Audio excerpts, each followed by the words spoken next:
سکھارا نہیں آ رہا اس کا شعر سننے والی سلوات تو پڑھو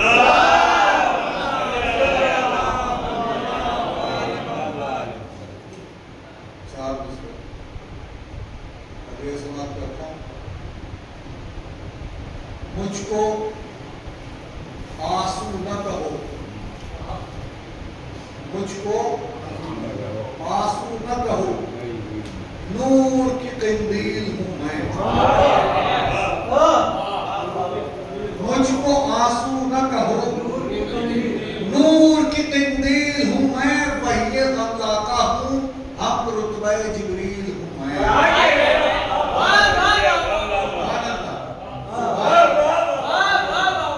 مجھ کو آنسو نہ کہو نور کی قندیل ہوں میں جو زندگی کی چھوٹی تو شاید مجھ کو آنسو نہ کہو نور کی قندیل ہوں میں وحی غم لاتا ہوں حق رتبہ جبریل ہوں میں وقت کے ابرہے ڈرتے ہیں میری آمد سے کعبہ غم کی حفاظت کو ابابیل وقت کے ابرہے ڈرتے ہیں میری آمد سے کعبہ غم کی حفاظت درود پڑھتے بابا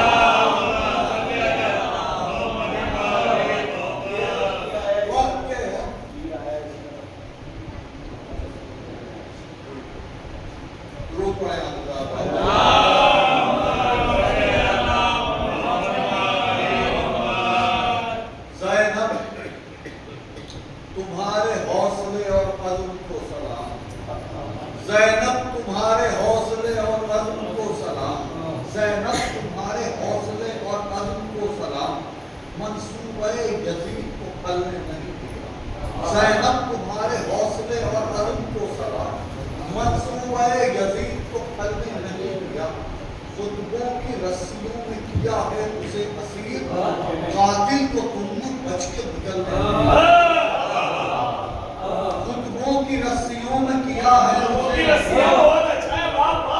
قاتل کو تم نے بچ کے نکلنے نہیں دیا کٹوا کے ہاتھ جیت لی عباس نے فرات کٹوا کے ہاتھ جیت لی عباس نے فرات فوج ستم کو ہاتھ بھی ملنے نہیں دیا کٹوا کے ہاتھ جیت لی عباس نے فرات وہ شعر اس کی فرمائی ہے کٹوا کے ہاتھ جیت لی عباس نے فرات فوج ستم کو ہاتھ بھی ملنے نہیں دیا تیر آیا اس طرف تو تبسم ادھر گیا کسی بھی ایکشن کا ریئیکشن کتنا کوئک ہو سکتا ہے مصرع آگے سماعت کرتا ہوں تیر آیا اس طرف تو تبسم ادھر گیا اصغر نے ہرملا کو سمجھنے نہیں دیا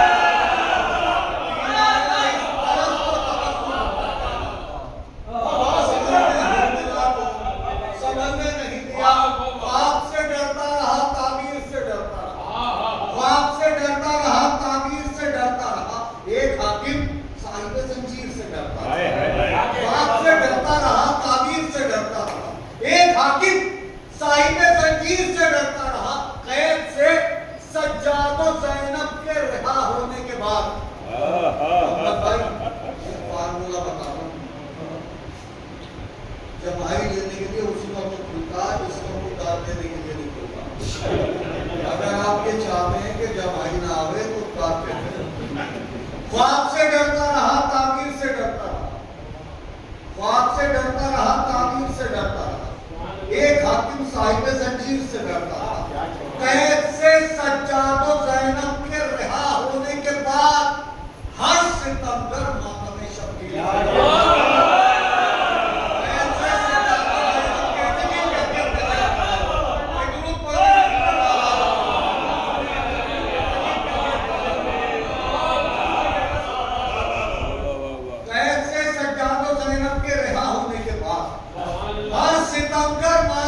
شبیر سے ڈرتا رہا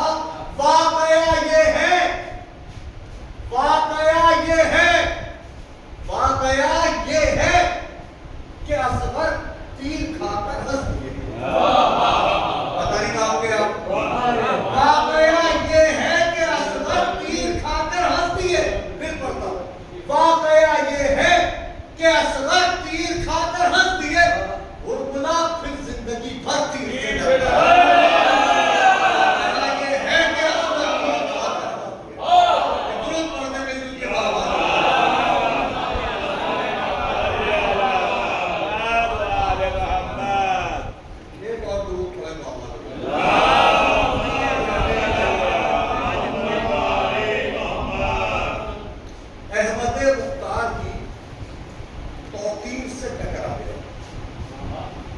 احمد مختار کی توقیر سے ٹکرا گیا، بے نمازی وارث تکبیر سے ٹکرا گیا۔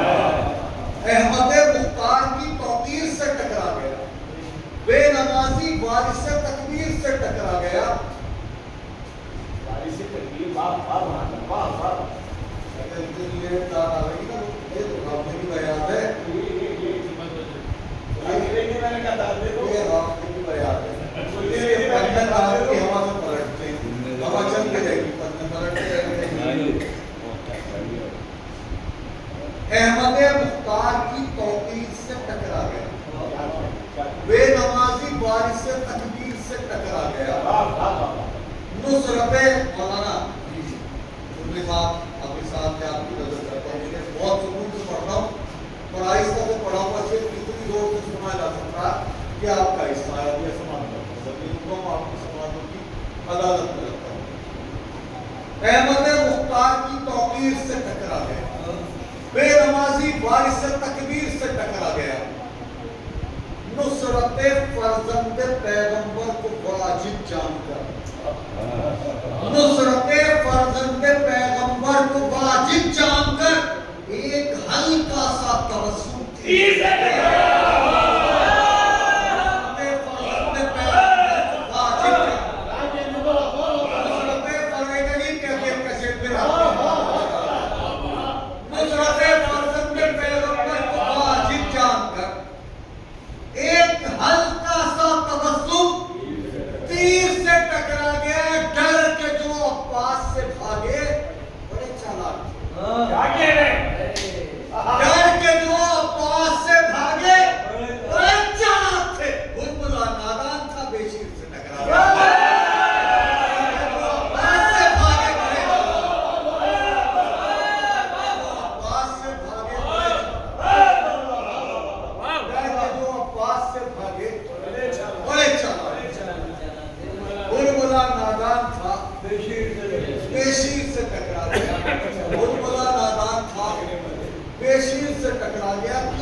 فضیلت میں اور محرم کے جلوسوں میں.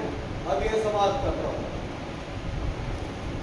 بچہ میرے زوری سے بہلتا ہی نہیں ہے، پتھراؤ ہو کتنا بھی جلوسوں پہ ہمارے. منڈی لانے کی نہیں ہے.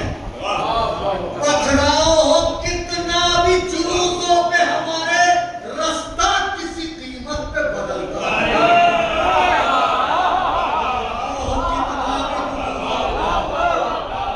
پتھراؤ ہو کتنا بھی جلوسوں پہ، رستہ کسی قیمت پہ بدلتا ہے. شکر گزار ہوں کہ آپ نے ثواب میں حصہ دینے کی عنایت فرمائی. تعین سبب اور احترام کے ساتھ مولانا حافظ حسن اللہ عمری صاحب کی خدمت میں آواز بلند نعرہ سے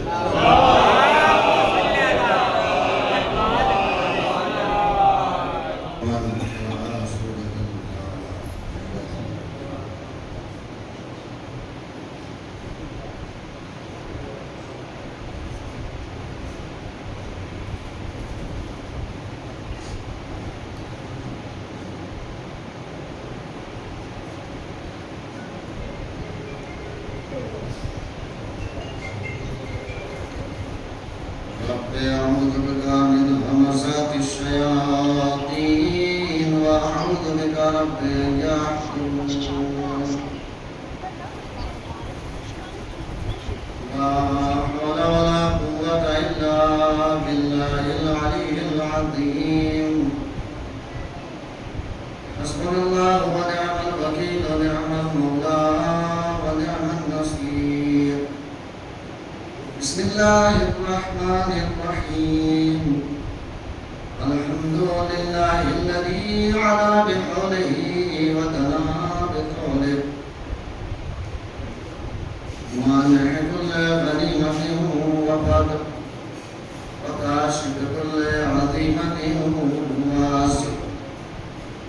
أحمده على عواطف كرمه وصوابغ نعمه وأؤمن به أولا باديا وأستهديه قريبا هاديا وأستعينه قادرا قاهرا وأتوكل عليه كافيا ناصرا. والصلاة والسلام والتحية والإكرام على صاحب الوقار والسكينة المدفون بأرض المدينة الذي سمي في السماء بأحمد وفي الأرضين بأبي القاسم وآله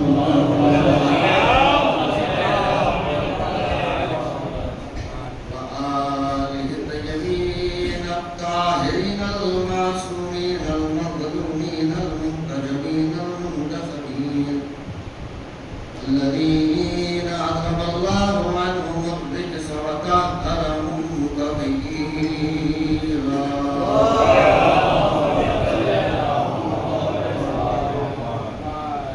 واللعنة الدائمة الباقية على أعدائهم وقتلتهم وغاصبي حقوقهم ومنكر فضائلهم ومصائبهم أجمعين من ليلتنا هذه إلى صباح يوم الدين.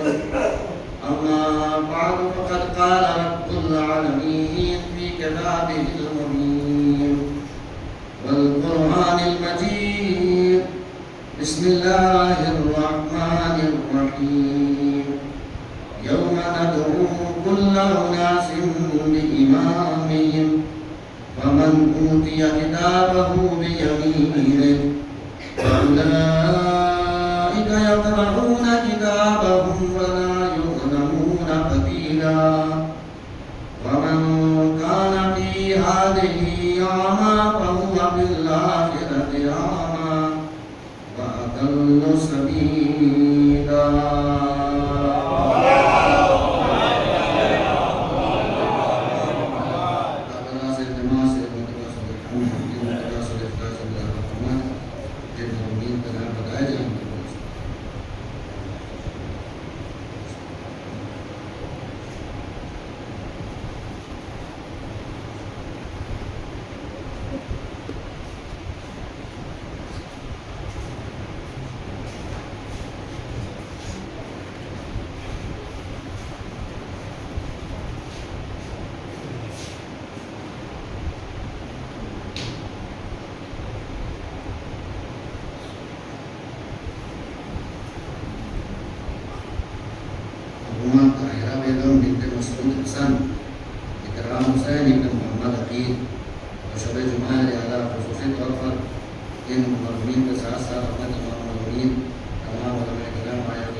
گھروں کے لیے اور آزادی کے تحفظ کے لیے اپنی قربانی پیش کی ہے.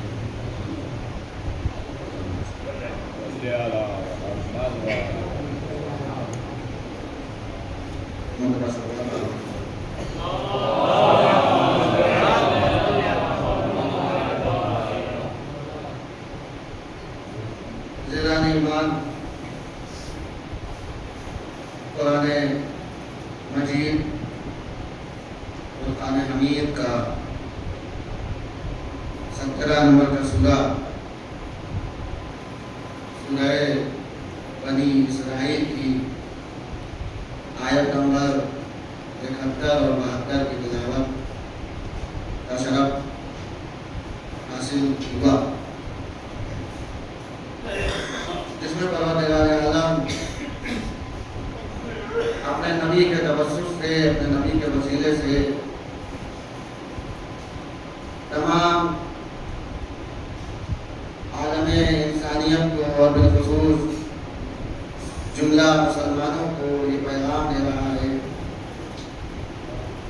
کہ یوم ندعو کل اناس بامامہم.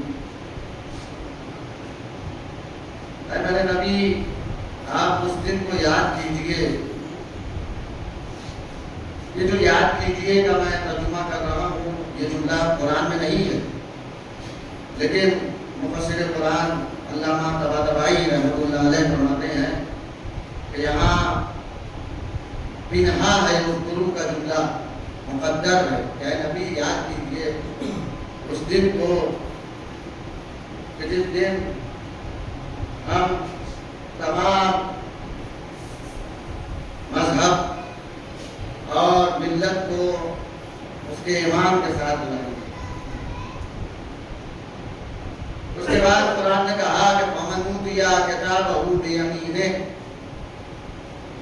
بس جن کا نام اعمال ان کے دائیں ہاتھ میں دیا جائے گا، فَأُولَٰئِکَ یَقْرَؤُونَ کِتَابَهُمْ، کہ وہ اپنا نام اعمال پڑھیں گے، قرأت کریں گے. وَلَا يُظْلَمُونَ فَتِيلًا، اور ان پر ذرہ برابر بھی ظلم نہیں کیا جائے. اس کے بعد والی آیت میں ارشاد ہوا وَمَنْ كَانَ فِي هَٰذِهِ أَعْمَىٰ، اور جو اس دنیا میں اندھا ہے. یہاں اندھے سے مراد ظاہری بینائی نہیں ہے، انشاءاللہ اس پر بھی گفتگو ہوگی کہ قرآن نے کسے اندھا کہا ہے اور ہم کسے اندھا سمجھتے ہیں. کیا کہنا ہے، کیا کہنا ہے؟ وَمَنْ كَانَ فِي هَٰذِهِ أَعْمَىٰ، جو اس دنیا میں حق سے اندھا، جو دنیا میں امام برحق سے اندھا ہے، فَهُوَ فِي الْآخِرَةِ أَعْمَىٰ، وہ آخرت میں بھی اندھا اٹھایا جائے. وَأَضَلُّ سَبِيلًا، صرف اندھا نہیں ہوگا بلکہ اندھے سے زیادہ گمراہ ہوگا، بھٹکا ہوا ہوگا. عزیزان ایمان، یہ گفتگو ہے روز قیامت کی. روز قیامت ہر انسان کی ضرورت کا نام ہے امامت. امام کے بغیر کسی انسان کا بیڑا پار ہونے والا نہیں ہے. کوئی بھی انسان بغیر امام کے اگر زندگی یہاں گزار بھی لے تو وہاں کسی نہ کسی امام کو ماننا پڑے گا. یا یوں کہوں کہ یہاں جس کا انتخاب کر رہا ہے، چاہے وہ دل سے مانے یا نہ مانے، وہ اس کا امام ہے. دل سے مانے یا نہ مانے، لیکن آخرت میں ہر انسان کو امام کے پیچھے چلنا پڑے گا، اپنی بخشش کے لیے، اپنی نجات کے لیے یا اپنے حشر و نشر کے لیے. لیکن سوال یہ پیدا ہوتا ہے کہ یوم قیامت سے پہلے جو انسان مر جاتے ہیں، ابھی جو افراد منتقل ہو رہے ہیں، انتقال کر رہے ہیں، وہ جاتے کہاں ہیں؟ سوال ہے. ابھی تو قیامت آنے والا نہیں ہے، ابھی تو قیامت کی کوئی خبر بھی نہیں ہے کہ قیامت کب آئے گی. اور جب قیامت آئے گی تب ایمان کی ہمیں یقیناً ضرورت ہوگی.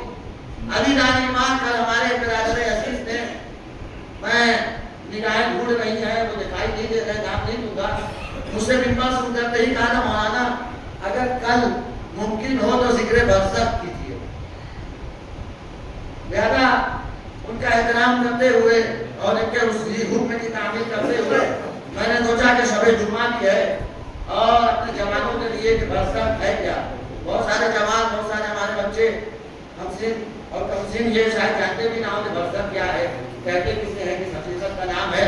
اور یقین جانیے اس برزخ کو میں نے اپنے موضوع سے جدا بھی نہیں دیکھا، اپنے موضوع سے جدا بھی نہیں جانا، اس لیے کہ برزخ کے بعد ہی ہم امام کے ساتھ جائیں گے قیامت میں. تو برزخ میں ہمارا کیا حشر و نشر ہوگا یہ بھی تو بتانا ضروری ہے. برزخ طے کر دے گی کہ کون کس امام کے ساتھ جائے گا، برزخ میں ہی فیصلہ ہو جائے گا. اس لیے کہ برزخ میں، عالم برزخ میں روحیں دو جگہ منتقل ہوتی ہیں. اگر کوئی اچھا انسان ہے تو وادی السلام میں جاتی ہے، برا انسان ہے تو وادی برزخ میں جاتی ہے. وادی السلام میں جانا ہی بتا رہا ہے کہ اس کا امام علی ہوگا، برزخ میں جانا ہی بتا رہا ہے کوئی اور ہوگا.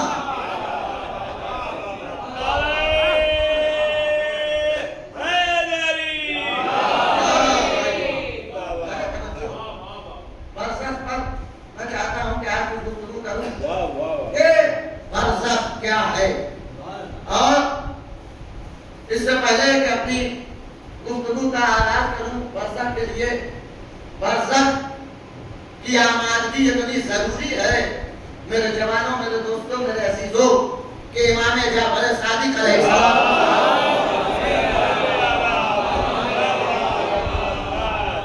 ہمارے امام نے فرمایا واللہ ما اخاف علیکم الا البرزخ.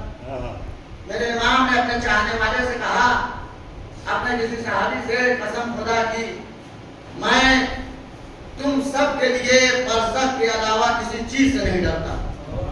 اگر مجھے خوف ہے تم سے تو برزخ کا خوف ہے کہ برزخ میں تمہارا حشر و نشر کیا ہوگا. اس آیت سے استفادہ کیا علماء نے کہ امام کہنا یہ چاہتے ہیں کہ برزخ کی تیاری تم کر لو، قیامت ہم دیکھ لیں گے. برزخ کی تیاری تم کرو، قیامت میں جب ہم سے ملو گے، ہم سے ملاقات ہوگی، پھر تو ہم ہیں، شافع ہیں، شفیع ہیں، تمہاری شفاعت کرنے والے ہیں، لیکن ہماری ذمہ داری برزخ کی ہے. برزخ کا معنی قرآن نے لغوی معنی بھی بتایا ہے. بہت توجہ، غور سے سنیے، خصوصاً جوانوں سے میں توجہ کا طالب ہوں. ایسی گفتگو بھی ہونی چاہیے، وہ موضوع، وہ عناوین جو نہیں پڑھے جاتے کبھی. اس لیے بعض علماء اور بعض طالب نہیں پڑھتے. دو وجہ ہو سکتی ہے. ایک تو یہ ہے کہ ان سب چیزوں کے لیے نیا مطالعہ کرنا پڑتا ہے، اور دوسری وجہ یہ ہے کہ مطالعہ کرنے کے بعد بھی مجمع خاموش رہتا ہے. تو فائدہ کیا ہے؟ ظاہر کہتا ہے جانے ہی شادوات پڑے گا.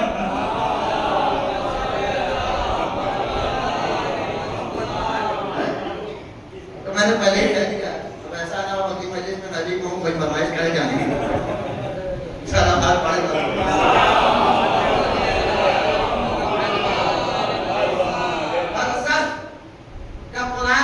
دو معنی، ایک لغوی معنی ہے اور ایک اصطلاحی معنی ہے. لغوی معنی قرآن نے جو بیان کیا ہے، اہل لغت نے بھی اس معنی کا ذکر کیا ہے. کہا البرزخ برزخ هو الحاجز بین الشیئین. برزخ دو چیزوں کے درمیان کسی حائل اور پردے کو کہا جاتا ہے. دو چیزوں کے درمیان. سورہ فرقان آیت نمبر 52 میں اللہ نے کہا وَهُوَ الَّذِي مَرَجَ الْبَحْرَيْنِ هَذَا عَذْبٌ فُرَاتٌ وَهَذَا مِلْحٌ أُجَاجٌ وَجَعَلَ بَيْنَهُمَا بَرْزَخًا وَحِجْرًا مَحْجُورًا. اللہ نے دو دریاؤں کا، دو سمندروں کا تذکرہ کیا کہ وہ اللہ ہے جس نے دو سمندر بہائے ہیں. مَرَجَ الْبَحْرَيْنِ، دو سمندر بہائے ہیں، اور ان میں ہادہ عذبٌ فراتٌ، ایک پانی خوشگوار ہے، میٹھا ہے، ٹھنڈا ہے، بہت گوارا ہے، اچھا ہے، نمکین نہیں ہے، شیریں ہے. ہادہ عذبٌ فراتٌ وہذا ملح أجاج، اور ایک پانی وہ ہے جو بڑا تلخ ہے، کڑوا ہے، نمکین ہے. پانی اللہ نے بہائے ہیں، خلق کیے ہیں، لیکن کمال قدرت الہی ہے کہ وجعل بینہما برزخا وحجرا مہجورا، دونوں ہم نے ہی پیدا کیے ہیں، لیکن یہ میرا کمال ہے کہ ہم نے ان دونوں کے درمیان ایک برزخ قائم کی ہے جو دونوں کو ملنے نہیں دیتے۔ یہ بھی خدا کا شکر ہے عزیزان ایمان۔ اگر اللہ یہ برزخ قائم نہ کرتا تو ہم پانی پی ہی نہیں سکتے تھے، اس لیے کہ کون سا کڑوا پانی کون سا میٹھا پانی دونوں جا کے مل جاتے، کوئی انسان پانی پی نہیں سکتا، اور جب پانی پی نہ پاتا تو زندہ نہ رہ پاتا۔ یعنی اللہ کی جتنی نعمتیں ہیں جتنا شکر کیا جائے کم ہے۔ انسان کی ضرورت بعد میں ہے، اللہ نے خلق پہلے کر دیا۔ ضرورت انسان بعد میں ہے لیکن اللہ نے پہلے تقسیم کی۔ اب اس کے بعد وہ آیت پڑھوں گا، ماشاءاللہ تمام اہل ایمان اہل بس جانتے ہیں، اور ان کا محبان اہل بیت اس آیت کا بڑا خاص رابطہ ہے۔ بسم اللہ الرحمن الرحیم، سورہ رحمان، قرآن مجید کا 55 نمبر کا سورہ، آیت نمبر 19-20، بہت توجہ، صلوات پڑھنے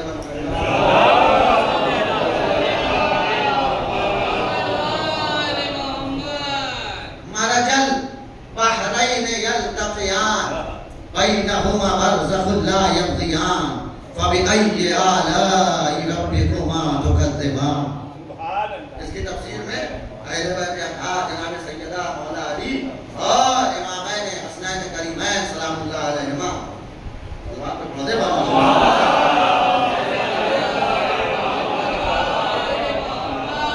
اس کی تفسیر میں اور تعبیر میں مراد ہے، لیکن اللہ نے ان میں بھی دو دریاؤں کا تذکرہ کیا ہے۔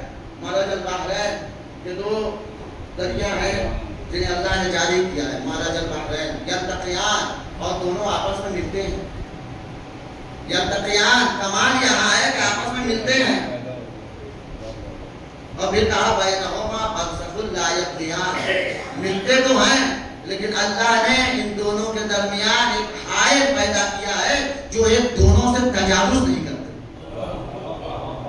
ملتے ہیں، کمال قدرت الہی ہے۔ اللہ نے اس آیت میں کہا ایسا نہیں ہے کہ ملتے بھی نہیں ہیں، نہیں، اللہ ان دونوں کو ملاتا بھی ہے، پھر بھی ایک ایسا پردہ حائل ہے جو ہمیں دکھائی نہیں دیتا۔ شیریں پانی نمکین پانی پہ غالب نہیں ہوتا، نمکین پانی شیریں پانی پہ غالب نہیں ہوتا۔ بینہما برزخ لا یبغیان، ایک دوسرے سے تجاوز نہیں کرتے۔ تو یہ برزخ کا معنی قرآن میں، پورے قرآن میں 3 جگہ لفظ برزخ آیا ہے۔ برزخ کا ذکر اور آیتوں میں ہے، لیکن لفظ برزخ پورے 3 مقامات پر قرآن میں استعمال ہوا ہے۔ یہ دو لغوی معنی تھا، یہ دو لغوی معنی برزخ تھا کہ کسی حال کو، پردے کو، رکاوٹ کو برزخ کہا جاتا ہے۔ تیسرا معنی جو اصطلاحی معنی ہے، اصطلاحی معنی کیا مطلب؟ یعنی جو شرع مقدس اسلام میں برزخ کا معنی سمجھا جاتا ہے، اصطلاحی معنی اسی معنی کو کہا جاتا ہے۔ سورہ مومنون قرآن مجید کا 23 نمبر کا سورہ، اس کی آیت نمبر 99 اور 100، حتی اذا جاء احدهم الموت قال رب ارجعون لعلی اعمل صالحا فیما ترکت کلا انها کلمۃ هو قائلها ومن ورائهم برزخ الى یوم یبعثون۔ شب جمعہ ہے، لہذا شب جمعہ میں حق ہے کہ ارواح کا تذکرہ کیا جائے، اس لیے کہ یہ بھی حدیث میں ہے کہ شب جمعہ ارواح مومنین اپنے گھر کی طرف آتی ہے اور انہیں جستجو ہوتی ہے، تلاش ہوتی ہے، تمنا ہوتی ہے کہ میرا خانوادہ، میرے وارثین مجھے کوئی کار خیر دے دیں، کوئی صدقہ دیں۔ ایسا تو نہیں ہے کہ مجھے فراموش کر گئے ہیں۔ اور یقین جانیں جب رسول اکرم صلی اللہ علیہ وسلم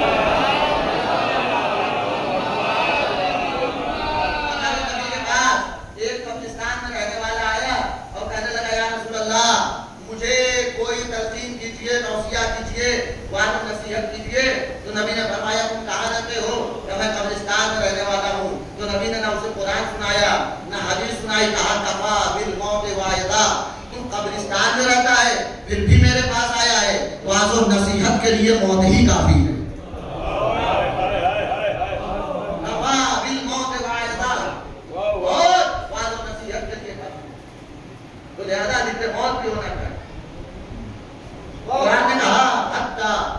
اذا جاء احدهم الموت، جو افراد اس دنیا میں چلے گئے ان سب کی مغفرت کے لیے مرتبہ مل جل کر سلام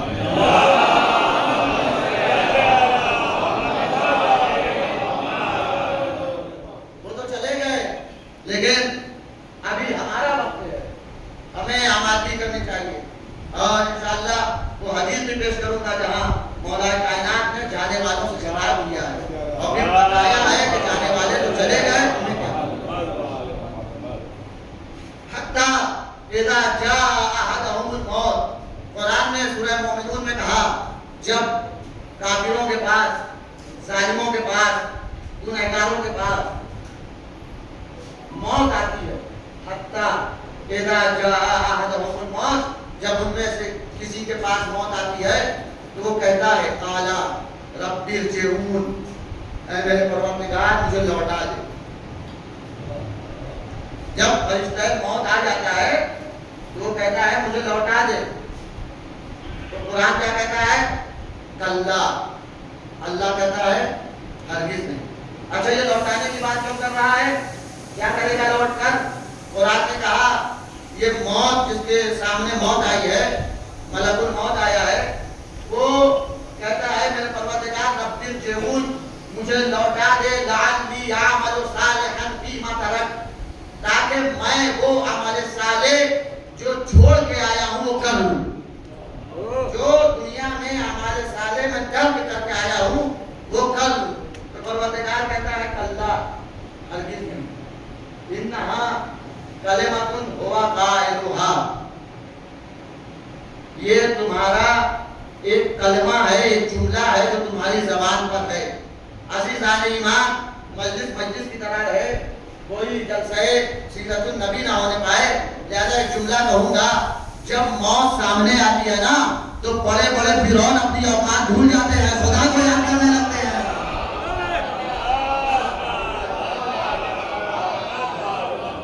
سلامات پڑھے ایک بار.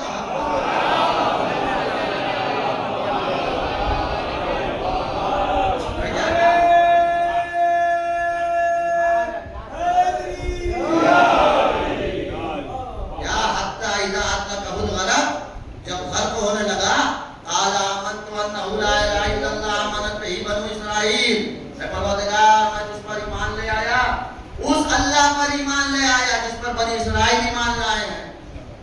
تو اللہ نے کہا آن ابھی تو ایمان لاتا ہے، ابھی سدھرنے کی کوشش کر رہا ہے. وَقَدْ عَصَيْتَ قَبْلُ وَكُنْتَ مِنَ الْمُفْسِدِينَ، تو پہلے مفسدوں میں تھا، فساد برپا کرتا تھا.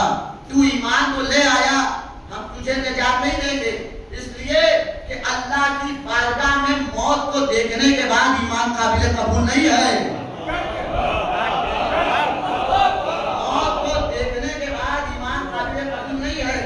قرآن نے سورہ نساء میں کہا توبہ بھی قبول نہیں ہوتی. وَلَيْسَتِ التَّوْبَةُ لِلَّذِينَ يَعْمَلُونَ السَّيِّئَاتِ حَتَّى إِذَا حَضَرَ أَحَدَهُمُ الْمَوْتُ، جب کسی کے سامنے موت آ جائے اور وہ برائی کا مرتکب ہو، برا انسان ہو، برائی کرنے والا ہو، لَيْسَتِ التَّوْبَةُ، ان لوگوں کے لیے توبہ نہیں ہے، ان لوگوں کے لیے توبہ نہیں ہے. بہت توجہ عزیزان ایمان، قرآن ہے قرآن. یہاں کہا سورہ نساء میں کہ توبہ قبول نہیں ہے، وہاں سورہ ہود میں فرعون کی حالت بیان کی، وہ توبہ نہیں کر رہا ہے اس لیے کہ وہ ایمان ہی نہیں لایا تھا.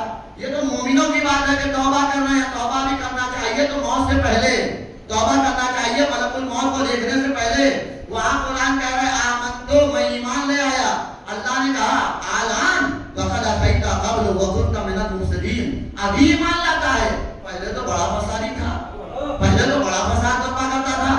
فَالْيَوْمَ، اچھا تو اگر کہتا ہے تو ہم ایک کام کرتے ہیں، تجھے تو نجات نہیں دیں گے. فَالْيَوْمَ نُنَجِّيكَ بِبَدَنِكَ لِتَكُونَ لِمَنْ خَلْفَكَ آیَةً، میں تجھے نجات نہیں دوں گا لیکن تیرے جسم کو بچا لوں گا، تیری باڈی کو بچا لوں گا، تاکہ آنے والوں کے لیے عبرت ہو جائے، تاکہ آنے والوں کے لیے عبرت ہو جائے. اور اکثر افراد میری آیت سے غافل ہیں. عزیزان ایمان، یہ قرآن کی آیت ہے، یہ کس پر نازل ہوئی ہے؟ بہت توجہ. پیغمبر اکرم کے نزلہ بِهِ الروح الامین علی قلبک لتکون من المنذرین. سورہ شعراء میں اللہ نے نبی سے کہا یہ قرآن اللہ نے روح الامین کے ذریعے آپ کے قلب اطہر پر نازل کیا ہے تاکہ آپ ڈرانے والے ہو جائیں، لتکون من المنذرین، آپ لوگوں کو ڈرائیں۔ قرآن نازل ہوا ہے سینہ اطہر محمد مصطفیٰ صلی اللہ علیہ وسلم۔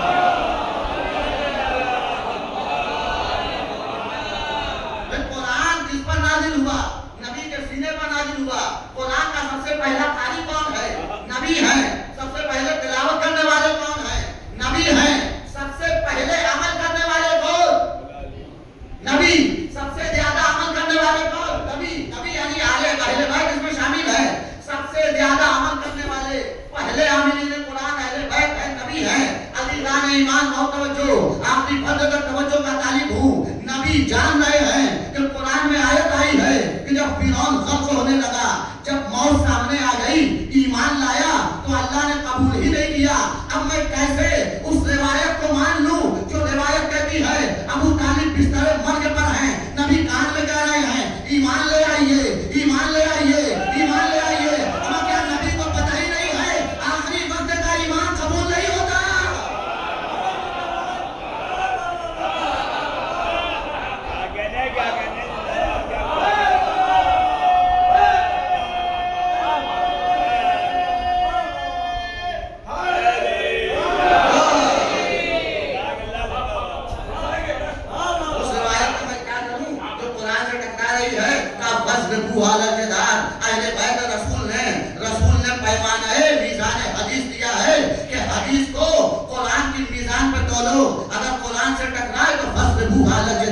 اسے دیوار پہ مار دو۔ بھائی نبی جیسا عالم قرآن نہیں جانتا، اپنے چچا سے کہہ رہا ہے کلمہ پڑھ لیجئے، کلمہ پڑھ لیجئے۔ اب ماننا پڑے گا ابو طالب کو کلمہ پڑھوانے کی ضرورت نہیں تھی۔ ارے جو ناصر رسول ہے، جس کے گھر میں کلمہ پروان چل رہا ہے، صلوات پڑھے گا۔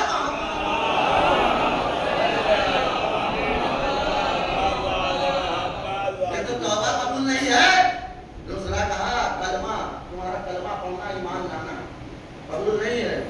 تم پہلے مجھ سے تھے، فَالْيَوْمَ نُنَجِّيكَ، ہم آج تیرے بدن کو لے جاتے ہیں۔ اس لیے قاہرہ مصر میں میوزیم میں اس کی باڈی رکھی ہوئی۔ یہ کس لیے؟ ہم سب کے لیے عبرت، لِتَكُونَ لِمَنْ خَلْفَكَ آیَاتٌ، جو تمہارے بعد آئے سب کے لیے عبرت بنے کہ دیکھو تم جتنا بھی فساد برپا کر لو لیکن سَيَعْلَمُ الَّذِينَ ظَلَمُوا أَيَّ مُنقَلَبٍ يَنقَلِبُونَ، تم خدا کی گرفت سے بچ نہیں سکتے، آنا تو تمہیں خدا ہی کے پاس ہے۔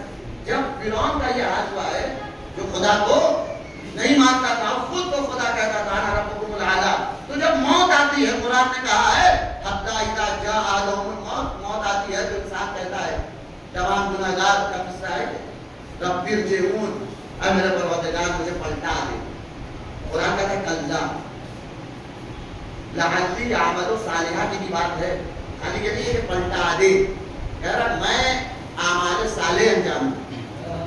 یہ آیت یہ بھی بتا رہی ہے کہ خدا کو ہمارے اعمال صالحہ کی کوئی ضرورت ہی نہیں، وہ تو ہمیں ضرورت ہے اعمال صالحہ کی، خدا کو ضرورت نہیں ہے۔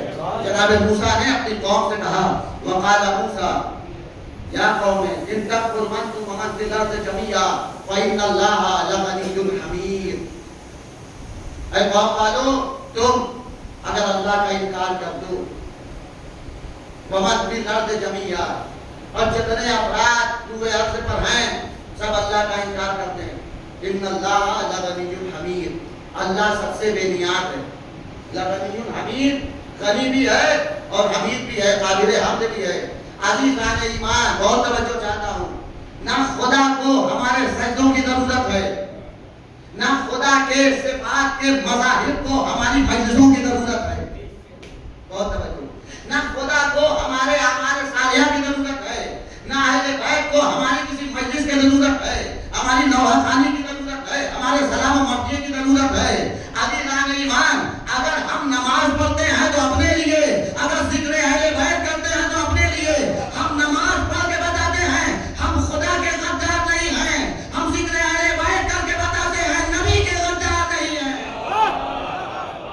صلوات پڑھے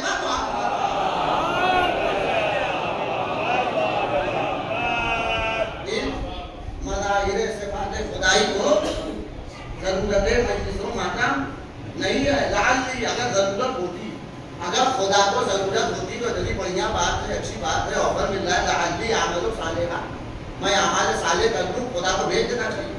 کہا اللہ ہرگز نہیں, انہا کلمۃ هو قائلها, یہ تمہارا لقلقہ صرف اور صرف لقلقہ زبانی ہے, یہ تم زبان سے کہہ رہے ہو, یہ زبان سے تو کہہ رہے ہیں. اللہ نے قرآن میں سورہ انعام میں کہا کہ کیا کہہ رہے ہیں, کریں گے کیا؟ کہ وَلَوْ رُدُّوا لَعَادُوا لِمَا نُهُوا عَنْهُ. اللہ اکبر, اللہ سب کے حال کو جانتا ہے. عزیزان ایمان, یہ جو کہہ رہے ہیں کہ میں اعمال صالحہ بجا لاؤں گا, قرآن نے کہا یہ دل سے نہیں کہہ رہے ہیں, یہ موت کو دیکھ کر گھبرا گئے ہیں, گھبرا کے کہہ رہے ہیں کہ میں اعمال صالحہ بجا لاؤں گا. یہ خوف سے کہہ رہے ہیں. وَلَوْ رُدُّوا, اگر انہیں پلٹا دیا جائے, وَلَوْ رُدُّوا, بھئی قرآن سب جانتا ہے, اللہ سب جانتا ہے. کل وَلَوْ رُدُّوا, اگر انہیں پلٹا دیا جائے, لَعَادُوا لِمَا نُهُوا عَنْهُ, تو یہ پھر وہی کریں گے جسے منع کیا گیا ہے. پھر وہی کریں گے لِمَا نُهُوا عَنْهُ, جس سے انہیں منع کیا گیا ہے. تو قرآن نے کہا اب تمہیں مہلت ملنے والی نہیں ہے. وَمِنْ وَرَائِهِمْ بَرْزَخٌ إِلَىٰ يَوْمِ يُبْعَثُونَ, اب تمہارا قصہ تمام ہو چکا ہے, اب تمہیں مہلت ملنے والی نہیں ہے. تمہیں جو کرنا تھا کر چکے. اب آج کے بعد سے جو فرشتہ موت آیا ہے, ملک الموت آیا ہے, آج کے بعد سے جب تمہاری موت قبض کی جائے گی, تمہاری روح قبض کی جائے گی اور تمہاری موت ہو جائے گی, کہ وَمِنْ وَرَائِهِمْ, موت سے لے کر موت کے بعد سے برزخون, ایک برزخ ہے, إِلَىٰ يَوْمِ يُبْعَثُونَ, اس دن تک جس دن تم سب کو اٹھایا گیا ہے. یہ ہے برزخ استعلائی, کہ اس دن تک برزخ ہے جس دن تک انسان کو اٹھایا جائے گا. لہذا برزخ میں سب کی روحیں منتظر ہیں قیامت کے لیے. اگر اچھا انسان ہے تو وہ وادی السلام مولا کائنات علی ابن ابی طالب علیہ السلام,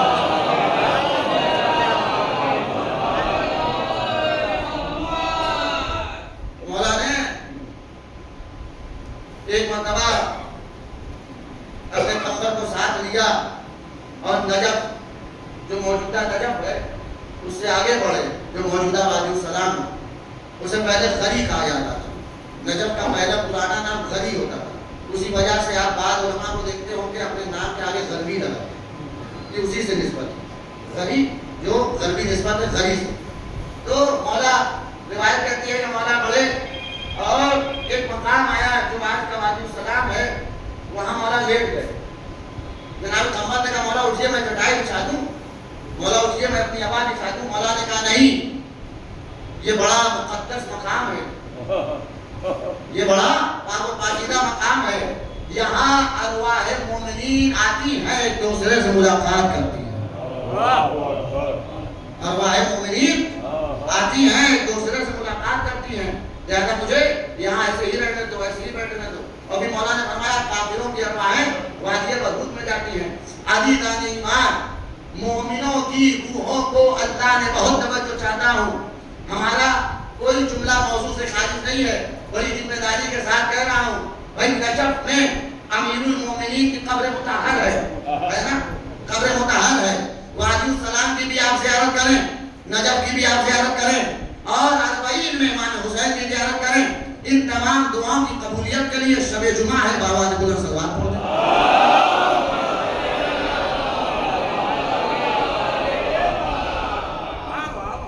نجف کی پشت پر وادی السلام ہے, پشت پر زیادہ فاصلہ نہیں ہے, پشت پر وادی السلام ہے.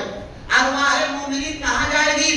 برزخ میں, یعنی موت کے دن سے لے کے یوم یبعثون تک, قیامت میں اٹھائے جانے کے دن تک. مولا فرماتے ہیں کہ یہی آ کے مومنین کی ارواح رہے گی.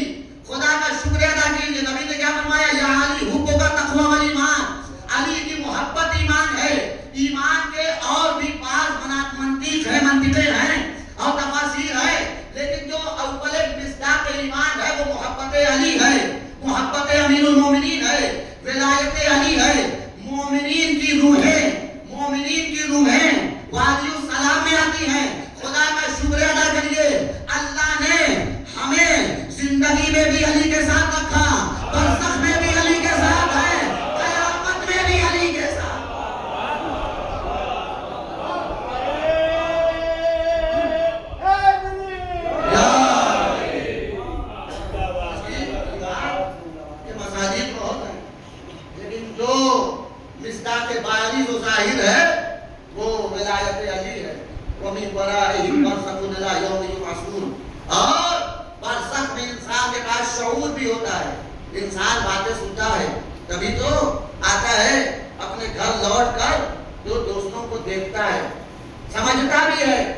جھوٹا بھی ہے، لیکن انہیں اذن کلام نہیں ہے، انہیں بولنے کی اجازت نہیں ہے۔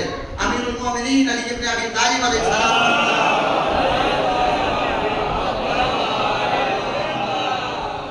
وقد رجع من صفین، جو بلاغہ میں یہ کلمات اتصال میں ہے، وقد رجع من صفین فاشرب علی القبور بظاہر الکوفہ، مولا صفین سے لوٹ رہے تھے، مولا صفین سے پلٹ رہے تھے اپنے اصحاب کے ساتھ، ساتھیوں کے ساتھ۔ ایک مرتبہ پشت کوفہ پر ایک قبرستان نظر آیا، مولا ٹھہرے، فاشرب علی القبور، قبور کی زیارت کے لیے، مومنین کی زیارت کے لیے گئے، اصحاب ساتھ میں ہے۔ جانے کے بعد مولا کہتے یا اہل الدیار الموحشہ والمحال المغفرہ والقبور المظلمہ، یا اہل الغربہ، یا اہل الوحدہ، یا اہل الوحشہ، انتم لنا فنتم ثابت ونحن لکم تبع لاحق، اما الدور فقد سکنت واما الازواج فقد نکحت واما الاموال فقد قسمت، هذا خبر ما عندنا فما خبر ما عندكم، ثم التفت الى اصحابه فقال اما لو اذن لهم في الكلام لاخبروكم ان خير الزاد التقوى۔ توجہ، امام اپنے اصحاب کے ساتھ ہے۔ خدا کا شکر ہے کہ اللہ نے ہمیں ایسا امام دیا ہے کہ جو ہماری زندگی میں موت سے پہلے بتا دے رہا ہے کہ موت کے بعد ہوگا کیا، تاکہ آپ آتی کر لو۔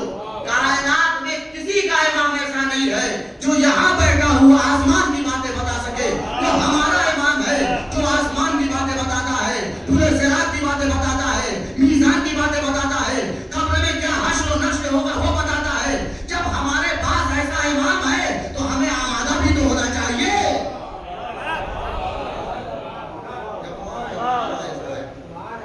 امام نے خطاب کیا، یہ مولا کا خطاب بتا رہا ہے جو سنتے ہیں شعور رکھتے۔ مولا کہتا یا اہل الدیار الموحشہ، اے وحشت زدہ مکین کے مکینوں، یا اہل الدیار الموحشہ والمحال المغفرہ، اے اجڑے ہوئے گھروں کے پاسیوں، والقبور المظلمہ، اے تاریک قبروں میں رہنے والوں۔ اللہ اکبر، امام کر رہا ہے، امام خطاب کر رہے ہیں، اور امام ہی جانتے ہیں ان کا حال، تبھی تو بتا رہے ہیں۔ جو حال سے واقف نہ ہو اسے حق نہیں ہے کہ بتائیں قبر میں وہ کیسے رہ رہے ہیں، کیا کر رہے ہیں، قبر کیسا گھر ہے۔ کہ یا الدیار الموحشہ وحشت زدہ والمحال المغفرہ، اے اجڑے ہوئے گھروں میں رہنے والوں۔ مایوس نہ ہوئیے گا، وہ امام ہی کیا جو راہ حل نہ بتائے،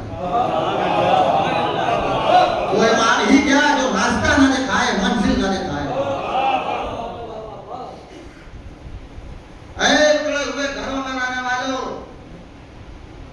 اے وحشت زدہ مکین کے مکینوں، اے تاریک قبروں کے رہنے والوں، یا اہل الغربہ، امام نے کہا اے اجنبیوں، اے پردیسیوں، یا اہل الوحدہ، اے تنہائی میں بسر کرنے والوں، یا اہل الوحشہ،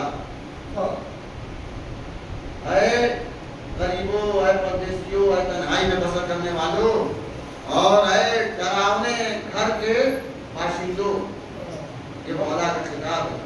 اس کے بعد مولا کہتے ہیں انتم لنا فلکم ثابت، تم ہم سے پہلے چلے گئے، وَنَحْنُ لَكُمْ تَبَعٌ لَاحِقٌ، لیکن ہم تمہارے پیچھے پیچھے آ رہے ہیں۔ تم ہم سے پہلے چلے گئے لیکن ہم تمہارے پیچھے پیچھے آ رہے ہیں۔ اس کے بعد امام نے جو خبر دی ہے، ہماری جانیں قربان ہو جائے سے امام پر۔ امام نے کہا اما الدور فقد سکنت، اے قبروں میں رہنے والوں، یہ جو خطاب 6 خطاب کیے مولا نے، اور جن سے خطاب کیا ان سے میرے مولا فرماتے ہیں امت دورو فقط سکنت، جن گھروں میں تم رہتے تھے ان گھروں میں کوئی اور رہ رہا ہے۔ اللہ اللہ، ایسی خاموش حقیقت ہے۔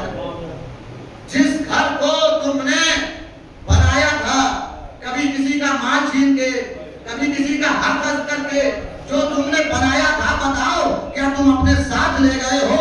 بنایا تم نے تھا، رہ رہا ہے کوئی اور، تو ایسا گھر بنانے کا فائدہ۔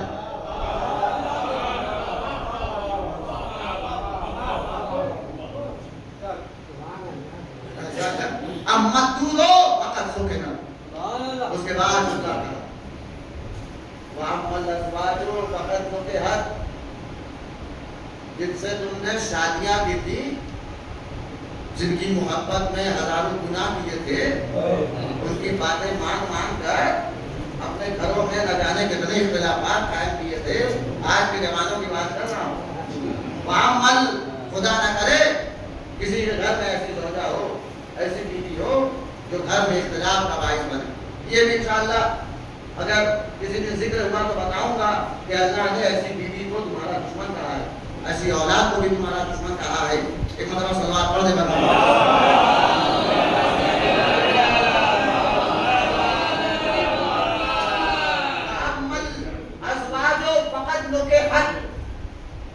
جن سے تم نے شادیاں کی تھی، جو آج تمہارے نکاح میں تھی، اب ان کا کیا حال ہے؟ جو موت سے پہلے تمہارے نکاح میں تھی اور دوسرے کے نکاح میں چلی گئی، فقط نکحت، وہ بھی تمہیں بھول گئی ہیں، فقط نکحت، کسی اور کے گھر میں ہیں، کسی اور کے نکاح میں۔ اس کے بعد مولا نے کہا وَأَمَّا الْأَمْوَالُ فَقَدْ قُسِمَتْ، جو مال ادھر ادھر سے تم نے جمع کیا تھا وہ لوگوں میں تقسیم ہو گیا، بٹوارا ہو گیا، کوئی کسی کے ہاتھ لگا، کچھ کسی کے ہاتھ لگا۔ یہ مولا فرماتے ہیں ھذا خبر ما عندنا، یہ وہ خبر ہے جو ہمارے پاس ہے۔ وما خبر ما عندکم، ذرا اپنی سناؤ کس حال میں ہو؟ یہ ہمارے پاس خبر ہے، ھذا خبر ما عندنا وما خبر ما عندکم، ذرا اپنی خبر بتاؤ کس حال میں ہو۔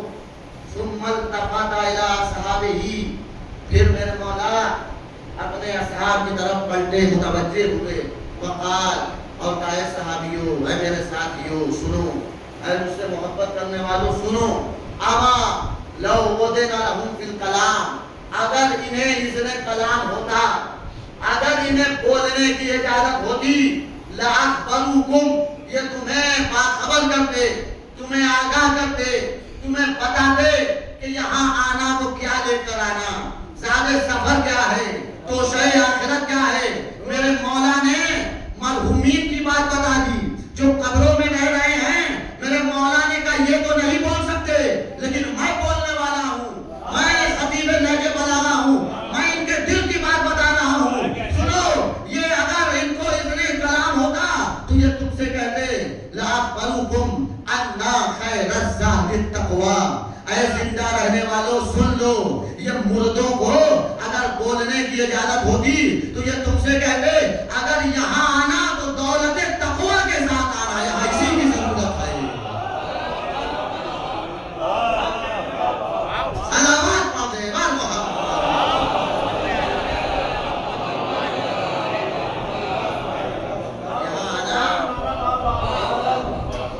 تقویٰ کی دولت کے ساتھ، یہاں آنا تو ایمان کے سرمائے کے ساتھ، یہاں آنا تو حب امیر المؤمنین لے کر، ورنہ سب کا سب یہی دھرا رہے گا۔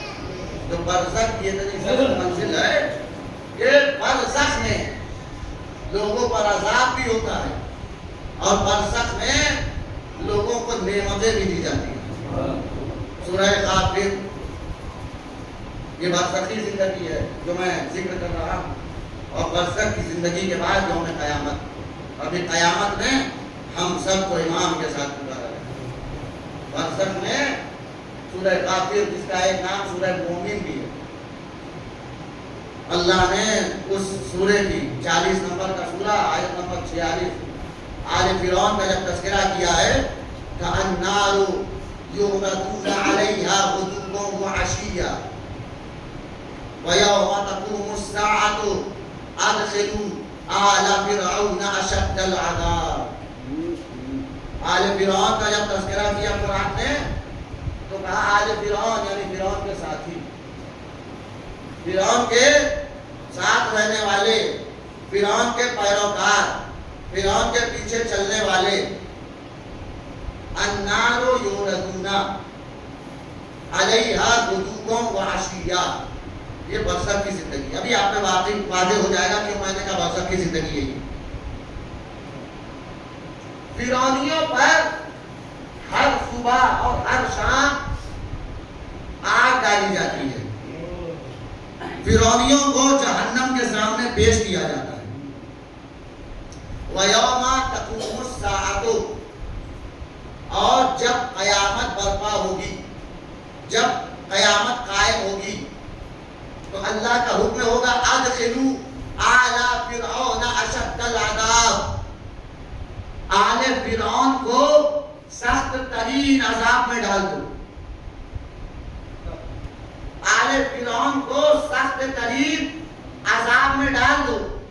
اس کا مطلب یہی ہے نا کہ یہ جو زندگی ہے وہ برزخ کی زندگی ہے۔ برزخ میں عذاب جو ہوگا وہ خفیف عذاب ہوگا، لیکن برزخ کے بعد کی زندگی میں شدید عذاب ہوگا۔ النار یعرضون، اچھا علماء نے بتایا یہاں غدوا وعشیا بھی بتا رہا ہے، جو صبح شام کا تذکرہ ہے۔ مفسرین نے لکھا یہ بتا رہا ہے کہ یہ برزخ کی زندگی ہے، برزخ میں صبح بھی ہوتی ہے شام بھی ہوتی ہے، لیکن یوم قیامت نہ صبح ہوگی نہ کوئی شام ہوگی، انہیں صبح شام ان پر عذاب ڈالا جاتا ہے، عذاب دیا جا رہا ہے۔ عزیزان ایمان، برزخ کی زندگی میں آل فرعون کو عذاب میں رکھا گیا ہے۔ بہت توجہ، بہت توجہ، آخری فرد تک توجہ چاہتا ہوں۔ ہو سکتا ہے ہمارے کسی مجمع کی کسی فرد اور کسی جوان کے ذہن میں یہ سوال پیدا ہوا ہو کہ قرآن نے فرعون کے چاہنے والوں کو، فرعون کے گھر والوں کو، فرعون کے پیروکاروں کو، صحابیوں کو آل فرعون کیوں کہا ہے؟ اگر فرعون کے اصحاب آل فرعون ہیں تو پھر محمد کے اصحاب آل محمد کیوں نہیں ہیں؟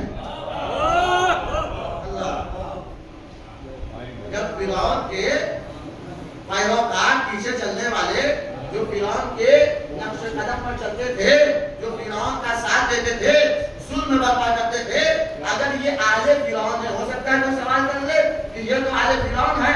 جب ہم کہتے ہیں نبی کے اصحاب میں، نبی کے اہل بیت میں، نبی کی آل میں اصحاب بھی شامل ہیں، تو پھر آپ اعتراض کرتے ہیں۔ عزیزان ایمان، مفسرین نے، اہل لغت نے لکھا، بہت توجہ چاہتا ہوں، آل دو طرح کی ہوتی ہے۔ فردی بھائی، اہل لغت نے لکھا آل دو طرح کی ہوتی ہے۔ آل کا مطلب دو ہے، دو آل ہے۔ کیا مطلب؟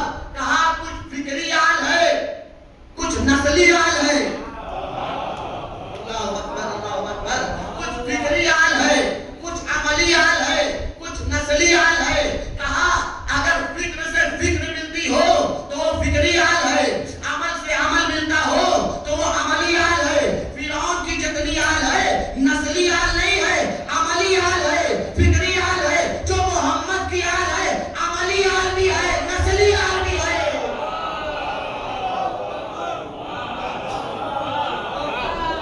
سلامات پڑھے اے محمد۔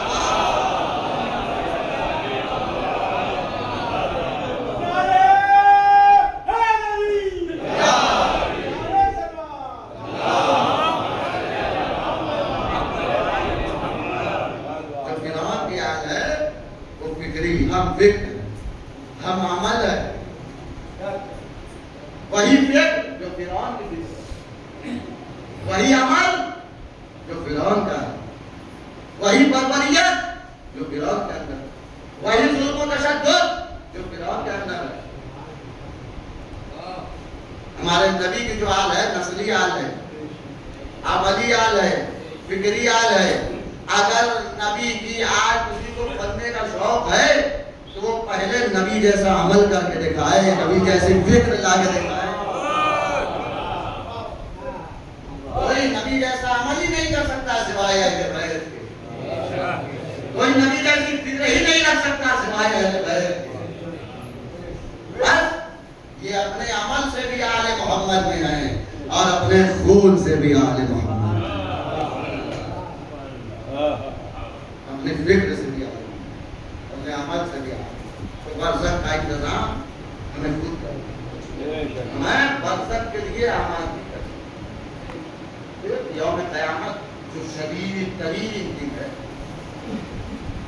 تو مولا دیکھیں, لیکن برزخ میں ہمیں وادی السلام تک پہنچنے کے لیے اہل بیت کی معرفت حاصل کرنی اور اہل بیت کے نقش قدم پر چلنا. اہل بیت کے نقش قدم پر کما حقہ بس سلمان چل سکتے ہیں, بس ابو ذر چل سکتے ہیں, بس عمار چل سکتے ہیں, بس مقدار چل سکتے ہیں. یہ جو ہم سے کہا گیا ہے کہ تم نقش قدم پر چلو, پتا ہے کہ ہم کما حقہ نہیں چل سکتے. ہم کتنا نقش قدم پر چل لیں کہ ہمیں برزخ میں کوئی مشکل نہ ہو, برزخ ہم پار کر لیں, یوم قیامت اہل بیت کا دامن ہاتھ. بس یہ ذکر برزخ جسے کہتے ہیں برزخ. ہر انسان اگر اچھا ہے تو اسے نعمتیں دی جا رہی. امام نے فرمایا قبر جو ہے ریاض روض من ریاض الجنہ بھی ہے, جنت کے باغوں میں ایک باغ بھی ہے. وحفرۃ من فیران النار, اور جہنم کے گڑھوں میں سے ایک گڑھا. یہ عمل بتائے. یہ برزخ میں محبت ولایت امیر المومنین کے ساتھ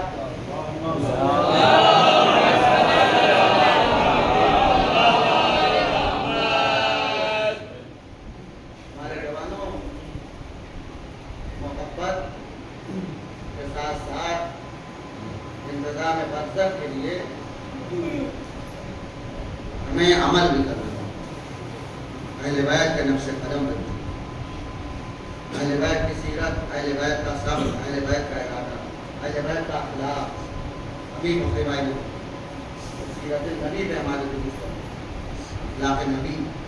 جب سیرت کی بات آتی ہے, بس آخری جملہ ہے, جب کہا جاتا ہے کہ اہل بیت کے نقش قدم پر چلو, تو ہمارا پورا مجمع سمجھتا ہے کہ ان سے نماز پڑھنے کو کہا جا رہا ہے, ان سے روزہ رکھنے کو کہا جا رہا ہے, ان سے حج کرنے کو کہا جا رہا ہے, ان سے زکات دینے کو کہا جا رہا ہے. ان کی تو کوئی تذکرہ ہی نہیں ہے, یہ تو کرنا ہی کرنا ہے, یہ تو آپ کو کرنا ہی کرنا ہے. سیرت اہل بیت پہ جب چلنے کی بات ہوتی ہے تو اس کا مطلب ہے ویسا اخلاق بناؤ جیسا اہل بیت کا اخلاق تھا. ایسا اخلاق بناؤ کہ جس گلی سے گزر جاؤ خوشبوئے کے دار چھوڑتے جاؤ, دیکھنے والا پوچھتا جائے یہ کون ہے, کہا جائے یہ حسین کا چاہنے والا ہے, پوچھنے والا کہے ارے جب حسین کا چاہنے والا ایسا ہے تو خود حسین.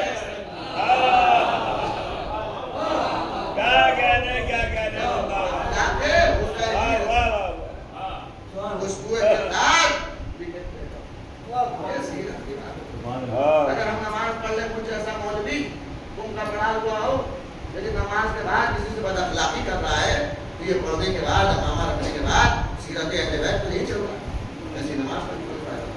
سیرت اہل بیت کا مطلب ہے کہ آپ بازاروں میں سیرت, مسجد میں تو سب متقی بنتے ہیں, مسجد میں آنے کے بعد اور خدا کے گھر کا احترام تو سب وہی ہوتا ہے. کتنا بڑا کہاں کا فسادی ہو, معاشرے کا کتنا ہی ٹھملاؤ آدمی ہو, مسجد میں آتا ہے تو جب تک مسجد میں ہے سدھرا رہتا ہے. یہاں نہیں پتا چلے گا کون اہل بیت کی سیرت پہ چل رہا ہے, بازار میں پتا چلے گا سیرت نبوی پہ عمل کون.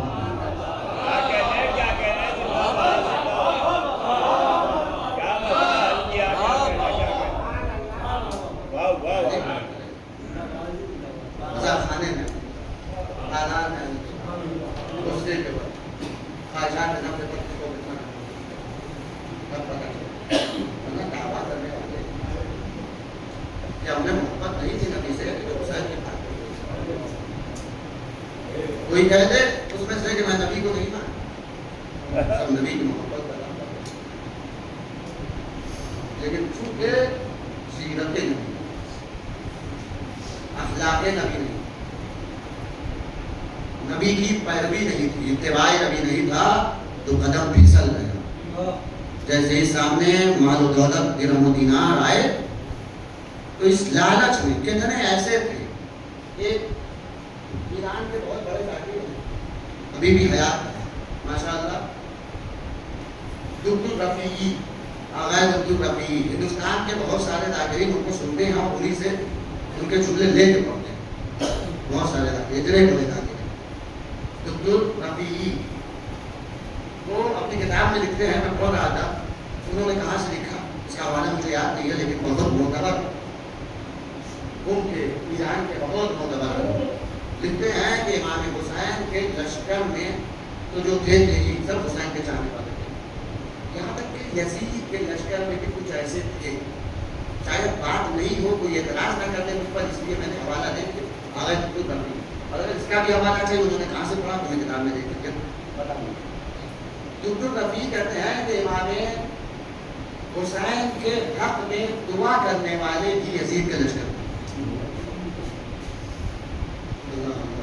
کہتے ہیں کتنے یزید کے لشکر میں سپاہی تھے جو چھپ چھپ کر اپنی نمازوں میں دعا کرتے تھے کہ حسین جیت جائے، حسین کامیاب ہو جائے، حسین کو پتہ ہے یہ کیا معاملہ ہے. دعا کر رہے ہیں حسین کے لیے لیکن ساتھ میں ہے یزید کے، اس لیے کہ یہ نبی کی سیرت پہ نہیں چلتا. ان کے اندر خواہشات نفس آ گئی، انہیں خواہشات نفس نے مجبور کیا ہے. ایک طرف محبت کہتی ہے کہ حسین جیت جائیں، خواہشات نفس کہتی ہے یزید کے ساتھ رہو. محبت کمزور ہے، خواہشات نفس غالب ہے. محبت ہے لیکن محبت کمزور ہے، خواہشات نفس غالب آ گئی ہے. دعا حسین کے لیے کرنے کے باوجود لشکر یزید میں ہے. اللہ کو ایسا محب حسین نہیں چاہیے خواہشات نفس محبت حسین پر غالب آ جائے، ایسی محبت چاہیے جو خواہشات نفس کو کچلتی ہوئی چلی جائے. ایسی محبت چاہیے جو خواہشات نفس. اے شیخ، اے ہمارے ساتھ اس لیے مجھے قتل کرتا ہے رہ کے لالچ میں. وہ رہے تجھے ایک گندم پہ نہ ملے. ہمارے صاحب نے کہا کہ جو نقدی مال میں جنت کا کیا پتا کہاں ہے، خواہشات نفس کا کام، نقدی مال کی لالچ میں حسین کو شہید کر دیا، علی اکبر کو قتل کر دیا، قاسم کا لاشا پامال کر دیا، اور محمد کے جنازے کربلا کی زمین. اللہ اللہ، خواہشات نفس نے اتنا مجبور کیا کہ وہ صرف اس پر کافی نہیں، اکتفا نہیں کرتا ہے کوئی قاتل کہ حسین کو قتل کر دیا بس کرے نہیں. جہاں جیسا حکم ابن زیاد و حکم یزید آتا ہے ویسے عمل کیا جاتا ہے. حکم آیا اب حسین کے سر و تن میں جدائی ڈال دو. اللہ اللہ، وہ حسین جس کے لیے امام زمانہ نے کہا ہے شب زیارت ہے نا، شب زیارت ہے، شب جمعہ زیارت ضرور پڑھا کیجیے، چاہے السلام علیک یا ابا عبداللہ کی حد تک. اگر وقت نہ ہو تو شب جمعہ اپنی چھتوں پر جا کے کربلا کی طرف رک کر کے کہا کریے اے ابا عبداللہ، اے حسین، آپ پر میرا سلام. زیارت ناہیہ میں ماں کہتے ہیں السلام علی المحصل بدم الجراح، میرا سلام ہو اس شہید پر جس کو غسل پانی سے نہیں اس کے خون سے دیا گیا. السلام علی المحصل بدم الجراح، زخموں کے خون سے غسل دیا گیا حسین کو. اللہ اللہ، کون کہتا ہے حسین پہ غسل ہے؟ نہیں نہیں، غسل ہے لیکن دنیا کو پانی. حسین کا سر کاٹ لیا گیا، نیزے پہ بلند کیا گیا. خواہشات نفس نے اتنا مجبور کیا خولی نے سر حسین لیا اور چلا تاکہ مجھے انعام جلدی ملے. میں ابن زیاد کے دربار میں سر حسین لے جاؤں اور جلدی سے مجھے انعام ملے. وہ آیا 11 محرم کی شب تھی. آیا جیسے ہی آیا شب ہو چکی تھی, شام ہو چکی تھی. ہاتھ میں سر حسین لیے ہے. اللہ اللہ, غریب زہرا کا سر, نواز رسول کا سر ہے. کس لیے لایا ہے؟ تاکہ انعام مل جائے. ہاتھ میں لیے ہے, دیکھتا ہے دارالعمارہ کا دروازہ بند ہو چکا ہے. اب کیا ہوگا؟ ابھی دربار صبح میں کھلے گا. ایک مرتبہ وہ سر حسین گھر میں لاتا ہے. خولی کی بیوی حسین کی چاہنے والی تھی, حسین کی چاہنے والی تھی. ایک مرتبہ اپنی بیوی کے پاس آتا ہے. وہ کہتا ہے خوش ہو جا, خوش ہو جا, میں تیرے لیے انعام لایا ہوں, تیرے لیے ہدیہ لایا ہوں, تیرے لیے اکرام لایا ہوں. اللہ اللہ, کتنا مجبور کیا ہے خواہشات نفس نے. خولی کی بیوی کہتی ہے میرے لیے سونا لایا ہے. کہا نہیں نہیں, سونے سے بھی قیمتی شے ہے. چاندی لایا ہے. نہیں نہیں, چاندی سے بھی قیمتی شے ہے. کیا لایا ہے؟ زیورات لایا ہے. کہا نہیں نہیں, میں یہ چیزیں نہیں لایا ہوں, سر حسین لایا ہوں. خولی نے کہا ارے تجھ پہ لعنت ہو, تو سر حسین کو ہدیہ کہہ رہا ہے.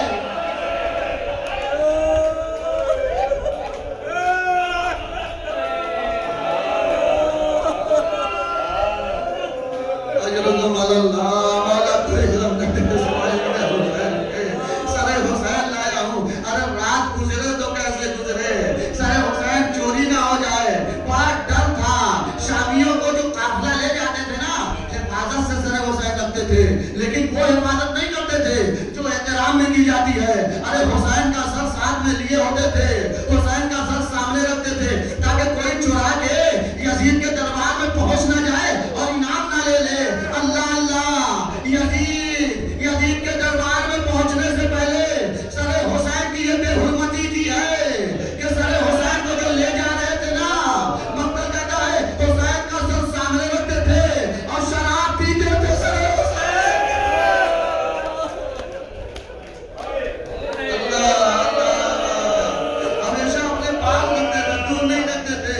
سر امام حسین, سر غریب زہرا کو اب رات کا سناٹا ہے, حفاظت بھی کرنی ہے تاکہ انعام صبح مجھے ملے.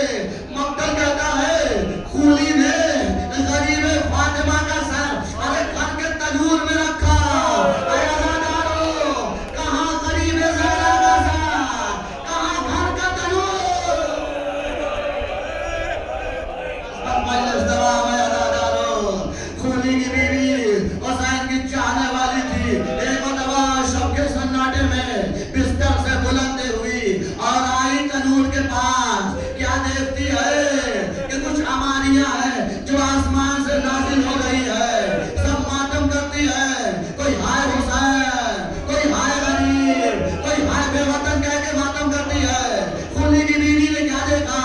ایک بیوی ہے جو اپنے پہلو پہ ہاتھ رکھے ہے, ایک ہاتھ پہلو سے اٹھاتی ہے, حسین کا سر آغوش پہ لیتی ہے, کہتی یا غریبہ لوگ, اے ماں کے غریب بیٹے, یا شہیدہ لوگ, اے ماں کے شہید بیٹے, اے ماں کے پیاسے بیٹے.